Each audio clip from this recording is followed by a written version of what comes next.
It's incredible how much power these companies have when they buy council people or legislators or politicians, right? Because they just don't want to pay money. They don't want to pay money. And we might have to spend some money buying lobbyists. And lobbyists will then wine and dine, maybe even 69, these individuals, and twist and bend the laws. Because the big threat is, oh, we're pulling out on April the 1st. Oh, we extend it to May the 1st, we're pulling out. And now suddenly, oh, we might not be pulling out at all because we managed to find some politicians, and we can just here we go. Take some of that here. I got some cash waiting for you. And how about you go and do your own calculations? So Minneapolis Research Staff, right? This is paid by Minneapolis. Calculate new estimates of Uber and Lyft driver costs. And I'm just my gut feel before I jump into this article. This sounds like, right? Oh, look, we came up with some numbers. It's not quite what you drivers wanted, but we looked at all these costs our way, the Minneapolis city way, and we're determining how much money you guys should be. So a little side note here, Minneapolis drivers, fight. Please fight, man. Put your gloves on. Go out. Just relentless pressure. Got to keep on connecting with the public. The message that you have to bring across to the public, hey, Uber and Lyft together with the city bought themselves time, right? And now are trying to tell us that we are not even supposed to get minimum wage. You got to push that soundbite, which means rally, protest, engage the public, engage the media, right? You got to play the media against these people in council, against the companies. Otherwise, you lose this battle. Because now here they are, now they're representing figures to you. This is how much money you should be earning. So the Minneapolis city government's research department, oh my God, if I hear that already. Who paid for that, by the way? Oh, so Governor Tim Walz put a call through and say, hey, come up with some numbers. We really got to get Uber and Lyft to stay here. Like try and push a compromise. Meanwhile, Uber and Lyft, who made all these April threats, all these May threats, right? April is still around. May is just around the corner, a few days, still around. The politicians are buying them time. Why? Because the politicians are bought, ladies and gentlemen, right? So they released a new range of estimates of Uber and Lyft drivers' expenses on Friday evening, although it may not resolve differences between city leaders and state lawmakers over minimum pay rates. I hope that there are lawmakers. I hope that there are leaders and councilmen who have the courage to stand up against this nonsense, right? And understand what's going on. People higher up, Mayor Frey, one or two Republicans, Governor Walz, Democrat, all these guys paid off, like trickle-down effect. You got to do this, this, and this. We got to protect these two big boys, right? The lobbyists go straight to the top. If you think a lobbyist is going to go and wine and dine a council member, maybe if it's a senior council member, but not the people sitting on the panel. One estimate perfectly matches those in a state report, while the other matches the significantly higher minimum pay rates the city council approved last month over threats by both companies to leave the city. The estimated expenses of Uber and Lyft drivers are at the heart of the debate over minimum pay rates for drivers. And what happens here in Minneapolis is so important. It's so important because it sets the tone, right? It sets the tone for the rest of the country and the rest of the world, right? This is a battle that we have to win in Minneapolis. We cannot back down. Estimated expenses of Uber and Lyft drivers are at the heart of the debate over minimum pay rates for drivers. That's because drivers who work as independent contractors are responsible for virtually all of their own costs, right? And those costs can vary greatly depending on what type of vehicle they choose to buy and the interest rates they pay. This is true. I mean, you could have interest rates that range, 6 to 10% maybe. And then a car, what are you financing? A used Prius or a brand new Suburban? So it can range massive way.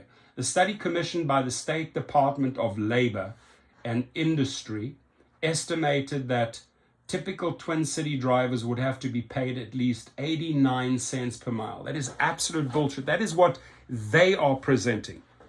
Just rule of thumb here, you do not even switch on the ignition. And that's why you may have to cherry pick and drive your acceptance rate down, right? Low acceptance rate, major cherry picking, because you don't even consider anything. You don't even consider getting behind the steering wheel for $1 or less. So it's $1 upwards. $1 is the absolute minimum. If they come with 89 cents, 69 cents, 40 cents, 95 cents, pass. Nope, not going to accept that one. Nope, not going to accept that one. Right? You got to, ladies and gentlemen, you got to force, even in where they start littering all this auction trip radar bullshit, bottom of the barrel pricing they try to offer. If the desperado of the desperados need to take those, okay, they're desperate, right? But if the majority, 60, 70, 80% of the drivers just decline all that bullshit, they're forced to offer you more. A study commissioned by the State Department of Labor and Industry estimated that typical Twin City drivers would have to be paid at least 89 cents per mile to pay for vehicle costs and their share of payroll taxes, plus 49 cents per minute to earn the Minneapolis minimum wage of $15.57 per hour. So their big argument here with Uber and Lyft is they are not even willing, ladies and gentlemen, to pay or honor the state's minimum, right? The researchers, economists Michael Reich and University of California, Berkeley, and James Parrott of the New School also calculated a higher per mile rate of $1.20. Now we're starting to talk, which would compensate drivers for benefits like health insurance, paid sick leave, paid family medical leave, and retirement savings. Reich and Parrott also surveyed more than 1,800 drivers in the Twin Cities metro area who reported lower monthly car payments on average than they estimated would be typical for Uber and Lyft drivers. But the average cost from the driver's survey and the economists estimated are lower than the $1.40. This is what they're fighting for, $1.40 per mile and 51 cents per minute passed by the Minneapolis City Council. So this has already been passed. It got passed a second time. Why are the lobbyists still working around the clock, delaying for another 2 months now? This has already been decided, right? There've already been champagne bottles popped by drivers. There already have been parties. But it's like just when you want a party, the next surprise. And why is it a surprise? Because money talks in this game, ladies and gentlemen. He who is willing to lay out the money. Yes, baby, we'll take the money. The politicians will take the cash. So the city council chose to pass the ordinance the day before the state report came out. Proponents on the council said they could always adjust the rates based on new information. Since the report has come out, members of the city council have said they need more data in order to evaluate the state's report's conclusions. City leaders hoped to get Minneapolis specific data, but the state report was based on county level information, and the raw data is protected by the state's Data Practices Act. The city has not requested any data from Uber or Lyft, according to the companies and city staff. Why not? Even if the city did obtain Minneapolis specific data on the driver earnings, however, it would likely show that drivers need a lower minimum rate than the metro as a whole in order to make the minimum wage after expenses. That's because the calculations are based on how much drivers spend with passengers in their cars in suburbs and exurbs. Drivers spend more of their working time waiting for passengers to order a ride and then driving to pick them up in dense areas. More of drivers' time is spent with paying passengers in their vehicles. The state report, for instance, estimates the typical driver in greater Minneapolis needs to be paid $1.39 per mile and 49 cents per minute. Now we're talking. To earn the statewide minimum wage of $10.85 an hour, whereas the typical driver in the Twin Cities Metro needs to earn $1.20 per mile and 49 cents per minute to earn the Minneapolis minimum wage of $15.57 per hour, after paying for expenses and benefits. For its new calculations of driver costs, the Minneapolis Policy and Research Team carried over the state's report's cost estimates for maintenance, insurance, cell phone, cleaning, license, and registration fees and benefits, but they estimated higher costs for the vehicle, payments, and gas. So it says here, applicant with good credit getting a 9.9% interest rate. That's shocking, by the way. So here are some of the vehicle acquisition costs. $10,000, that's definitely a used vehicle. Auto loan financing at 9%. That car would cost you, over 36 months, it would cost you $13,800. Over 48 months, it would cost $10,800 to finance, and over 60 months, it would cost $9,012. What am I talking? Oh, that's on a 9% interest rate. So license registration fees each year, $243. Gas, $3,815. For what period, right? Per month, per year, for what period? Maintenance, $3,434, they say. Insurance, $2,664. Cell phone, $1,440. I think that must be, if you're paying $1,440 for a cell phone, my guess is this is based on 12 months, which leads me to believe that the gas prices are too low. You're paying more than $300 per month. But $1,440 for the cell phone, that's annual, that's 12 months. Cleaning, $700, totals $22,340. If you went out and bought that car for $10,044, car plus all your expenses after a year, $22,340. I think it's higher because of gas. So cost per mile, 64 cents. P3 mile share scaled cost, 89. Benefit cost, 32 cents. Cost per mile adjusted, $1.21.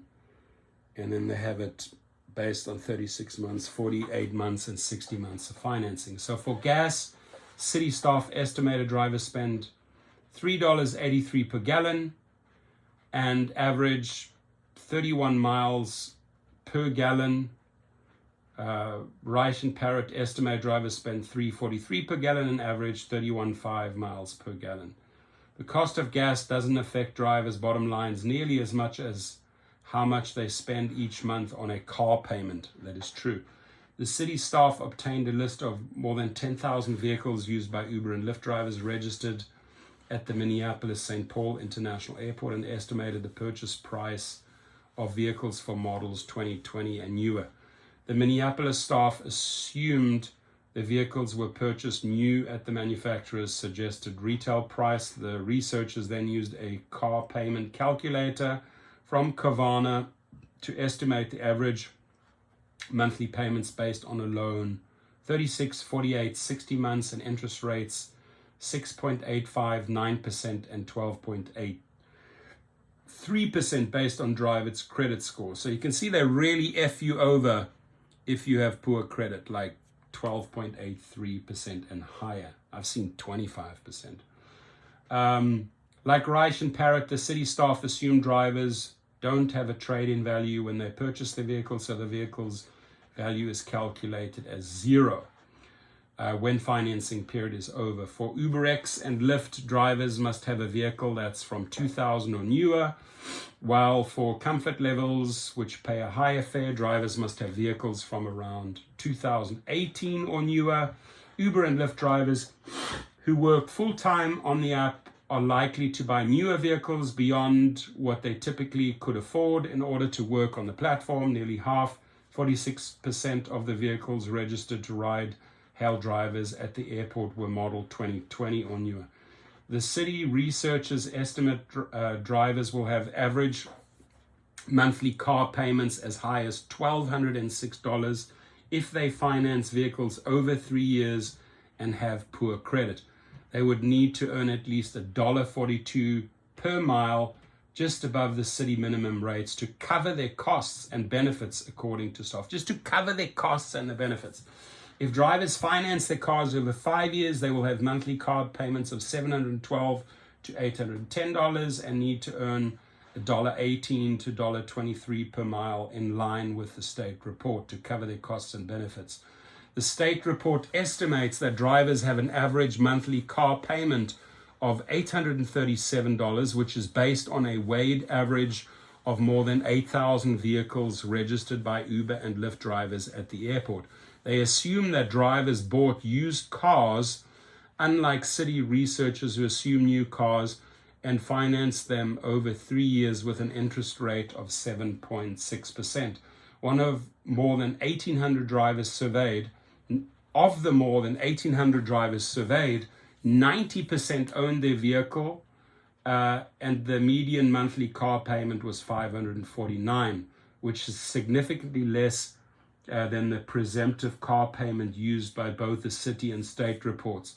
The monthly car payment used by Reich and Parrott lands at roughly the 75th percentile of those surveyed, meaning 75% of drivers pay $837 per month or less. About 1/3 of drivers did not respond to a question about monthly car payments, possibly because their vehicles are fully paid for, this researcher said. 10% of drivers who said they rent or lease the vehicles have a far higher median monthly cost than $764, far higher. So, we'll put this down below. You can go over it. Make comments. What did they leave out? What did they get right? What did they get wrong? So you guys can decide.